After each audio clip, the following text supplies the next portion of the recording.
Hi, I'm Pam from Accuquilt, and I'm here today to explain a new technique called smart stacking.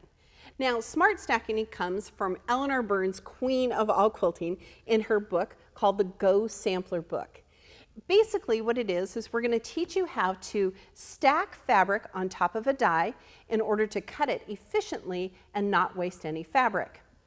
So in order to do that, I'm going to take some scraps that I have here in the studio, and I'm going to find that lengthwise grain. Remember, the lengthwise grain of the fabric always needs to go through our Go fabric cutter every time. To find out more information about lengthwise grain and salvage edge, be sure and check out that particular chapter on this DVD. So I'm going to find the lengthwise grain. It's tight. See, there isn't hardly any move on that fabric. I'm going to lay it over our 2.5-inch square, 2.5-inch half square triangles.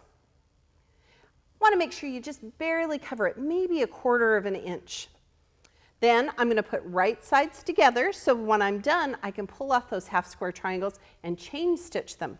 So on my next scrap of fabric, there's that lengthwise grain.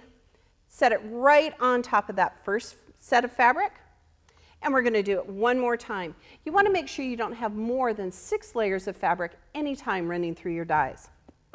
There's the lengthwise grain going through the Go fabric cutter, and finally that last piece with right sides together. Now don't worry about this little tail. It'll go right through the machine. It won't cause a problem at all. Take your fabric cutting mat, run it through our Go fabric cutter,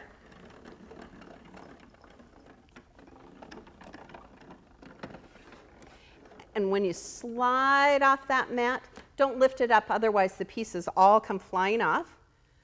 Pull away the rest of that scrap fabric, and ta-da, we have perfect half square triangles that are ready to be chain stitched in your sewing machine.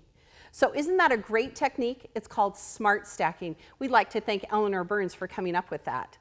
I'm Pam from Accuquilt, and remember, better cuts make better quilts.